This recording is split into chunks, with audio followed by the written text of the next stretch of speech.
my channel Love for Journalism R Love for Journalism with Sonia মানে রবিবার ঠিক রাত 9টার সঙ্গে তোমরা। আজ আরো একটা রবিবার, আর রবিবার মানে নতুন নতুন টিপস অ্যান্ড ট্রিক্স শেয়ার করা অথবা তোমাদের প্রশ্নের উত্তর দেওয়ার পালা। আজ আরো একটা প্রশ্নের উত্তর দেব। এই প্রশ্নটাও কিন্তু অনেকের মনেই ঘোরাফেরা করছে। আমি জানি যারা এই প্রশ্নটা আমাকে করেনি এখনো অবধি তাদের অনেকের মনেও এই প্রশ্ন ঘোরাফেরা করছে। কি সেই প্রশ্ন? নিশ্চয়ই মনে হচ্ছে প্রশ্নটা হচ্ছে কিউরিওসিটি। আচ্ছা, আমার কথা শোনার পর তোমাদের নিশ্চয়ই এই কিউরিওসিটি হচ্ছিল, কৌতূহল হচ্ছিল যে আসলে কি বলতে চাইছে, কি এমন প্রশ্ন যেটা অনেকে করেছে, অনেকের মনে আবার ঘোরাফেরা করছে। নিশ্চয়ই হয়েছে। খুব স্বাভাবিকভাবে যদি ভাবি তাহলে এটাই হওয়ার কথা, কিন্তু এটা কি হলো তোমাদের? কৌতূহল কি হলো? যদি হয় তাহলে বিষয়টা ন্যাচারাল, যদি না হয় তাহলে একটা হতে পারে তুমি বিষয়টাকে ইগনোর করে যেতে চাইলে। কিন্তু খালি চোখে যদি আমরা দেখি তাহলে এই ঘটনার পর কৌতূহল হওয়াটা স্বাভাবিক, বা এই কথার পর কৌতূহল আসাটা স্বাভাবিক। আজ আমরা এই কৌতূহল বা কিউরিওসিটি নিয়েই কথা বলবো। জার্নালিজমের ক্ষেত্রে কিউরিওসিটি কতটা দরকার? ভালো প্রশ্ন। কিউরিওসিটির জন্য অনেকে অনেক সময় অনেক কথা শুনতে হয়। আমরা এটা দেখি, বলা হয় না যে বেশি কৌতূহল, সব বিষয় কৌতূহল একেবারে ভালো নয়। বেশি কৌতূহলী হয়ে গিয়েছিস, এত কিউরিওসিটি কিসে? আমরা বড়দের কাছ থেকে বা বন্ধু বান্ধবদের সঙ্গে কথা বলতে বলতে এ ধরনের অনেক কথা শুনি। কিন্তু বাবা, যারা জার্নালিস্ট হতে চাও তাদের অ্যাকচুয়ালি এই কিউরিওসিটি দরকার, এই কৌতূহলটা দরকার। কিন্তু হ্যাঁ, কোন জায়গায় দরকার এটা তোমাকে ভাবতে হবে যে তুমি আসলে কৌতূহলী কোথায় হবে। ঠিক জায়গায় হচ্ছ তো, না ভুল জায়গায় হচ্ছ? ভুল জায়গায় হলে ওই যে বেশি কিউরিওসিটি, এত কৌতূহল কিসে, এই কথাগুলো শুনতে হয়। আর যদি ঠিক জায়গায় কৌতূহলীটা হও তাহলে অবশ্যই সেটা তোমার প্রফেশনে তোমাকে অনেক হেল্প করতে পারে। এবার তুমি বলবে দিদি একটা এক্সাম্পল। ধরো কোথাও একটা আগুন লেগেছে, তুমি কভার করতে গেছো, বা ধরে নাও তুমি জার্নালিস্ট হওয়ার স্বপ্ন দেখো কিন্তু এখনো তুমি জার্নালিস্ট হওয়ার জন্য কোনো সুযোগ পাওনি। একটা জায়গায় আগুন লেগেছে, হঠাৎই তুমি সেখান থেকে পাস করছিলে, তুমি সেখানে দাঁড়িয়ে পড়বে। আগে এটা ভাবো, নিজেকে প্রশ্ন করো যে সত্যিই কি তুমি দাঁড়িয়ে পড়তে না দাঁড়াতে না? এটা সবার আগে দরকার।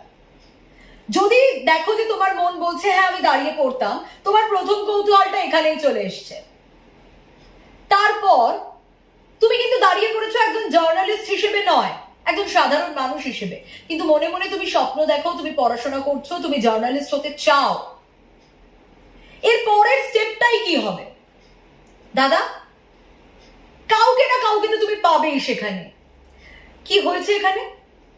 আগুনটা লাগলো কিভাবে? কিছু জানা যাচ্ছে?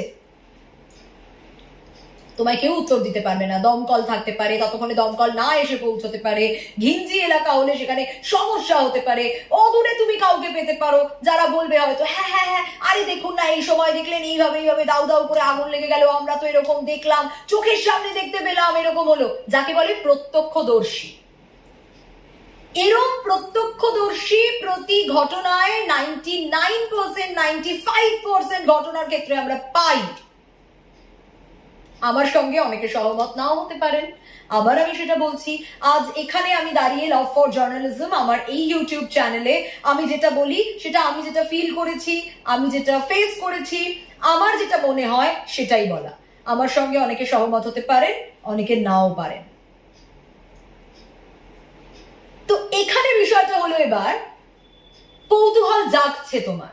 আর যদি তোমার মনে কৌতূহল না থাকে, জার্নালিস্ট হওয়ার ইচ্ছেটাই না থাকে, কিন্তু তুমি মনে মনে ভাবো তুমি টিভির সামনে আসবে, তুমি পাস করে চলে আসবে ওখান থেকে, তোমার মনেই হবে না দাঁড়ালেও তোমার সেকেন্ড বিষয়টা মাথায় আসবে না কি আবার জিজ্ঞেস করব। তুমি এরকম ভাববে না কখনো যে আমি এটা জিজ্ঞেস করলে আমাকে কি কেউ বকা দেবে, আমাকে কি কেউ খারাপ কথা বলবে। হ্যাঁ, তুমি একটা উদ্ভ্রান্ত মানুষকে কখনো ওই জায়গায় ডেকে জিজ্ঞেস করতে পারো না, হয়তো তার ক্ষতি হয়ে গেছে সেই সময়, সে তোমাকে উত্তর দেওয়ার মতো অবস্থায় থাকবে না বাবা। এগুলো বুঝতে হবে। এই পুরো বিষয়টাই বলছিলাম না আগের একটা ভিডিওতে, যে একদম মালা গাঁথার মতো একটা একটা একটা একটা করে একটা একটা গোটা মালা তৈরি হবে। এই প্রত্যেকটা বিষয় একদম ইন্টারকানেক্টেড, অবজারভেশনের মতোই। আগের এপিসোডে অবজারভেশন নিয়ে বলছিলাম, অবজারভেশন দরকার এখানেও। অবজার্ভ করতে হবে তোমায়, তাহলেই তুমি বুঝতে পারবে এর পরের প্রশ্নটা আমি কাকে করব, এর পরের প্রশ্নটা আমার কার জন্য থাকবে। বোঝাতে পারলাম? অবজার্ভ যদি না করো তাহলে উদ্ভ্রান্ত হয়তো কাউকে একটা তুমি জিজ্ঞেস করে ফেললে, সে হয়তো তোমাকে দুটো খারাপ কথা শুনিয়ে দিল, বা সে হয়তো অবস্থাতেই নেই বলার মতো, তার হয়তো মাথার উপর থেকে ছাদটাই চলে গেছে সেই সময়, সে তোমায় উত্তর দেবে না।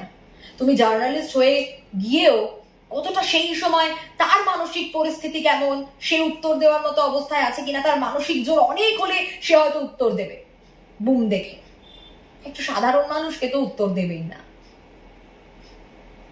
অন্তত 99.9% ক্ষেত্রে সেটা হয়। এটা তোমার কৌতূহল, তোমার ওখানে দাঁড়িয়ে যাওয়া, তোমার ওখানে অবজার্ভ করা, তোমার ওখানে জিনিসটা বোঝার চেষ্টা করা। এরকম যে কোনো ঘটনার ক্ষেত্রে আমরা দেখবে সাধারণ মানুষ যারা জার্নালিস্ট নয়, যারা জার্নালিস্ট হওয়ার স্বপ্নও দেখেনি, তাদের মধ্যে এই কৌতূহল আছে। তারা এরকম দাঁড়িয়ে যায় যে কি হয়েছে দাদা, ওখানে কি হলো, কি করে হলো। এই ব্যাপারগুলোর কথা বলছি, এগুলোকে বিল্ড আপ করতে হবে। কিভাবে হবে? নিজে নিজে হবে না, নিজের অধ্যাবসায়ের মাধ্যমে নিজেকে বিল্ড আপ করতে হবে, তাহলেই নিজে নিজে হবে। এই কথাটা বলা যায়, কাউকে দিয়ে হবে না, কেউ তোমাকে এটা গুলিয়ে খাইয়ে দিতে পারবে না, পসিবলই নয়। তোমায় নিজেকে পারতে হবে, নিজেকে করতে হবে। এবং ঠিক যেভাবে ক্যামেরার সামনে দাঁড়িয়ে কথা বলতে বলি, ঠিক এভাবেই এগুলোও নিজেকে প্র্যাকটিস করতে হবে নিজের ডেইলি লাইফে, দৈনন্দিন জীবনে খুঁজে নিতে হবে। দেখবে কোনো না কোনো ইনসিডেন্ট, কোনো না কোনো কিছু তুমি এমনিই পেয়ে যাচ্ছ। এই যে যারা ভ্লগার হয়, ডেইলি ভ্লগ করে, যারা কি করে বলো তো, তারা কিন্তু কোনো না কোনো সারাদিনের ঘটনা তারা দেখাচ্ছে, রসদ কিন্তু তার মধ্যে একটা আছেই, তারা বের করে নেয় একটা ইনসিডেন্ট যেটা পাবলিক দেখবে, যার লাইন ক্যাচি হবে, যে লাইনটা দেখে পাবলিক ক্লিক করবে। এইগুলো বুঝতে হবে। নিশ্চয়ই বোঝাতে পারলাম কৌতূহল বা কিউরিওসিটি নিয়ে। এই ভিডিওটা লেন্দি করবো না আজকে আর।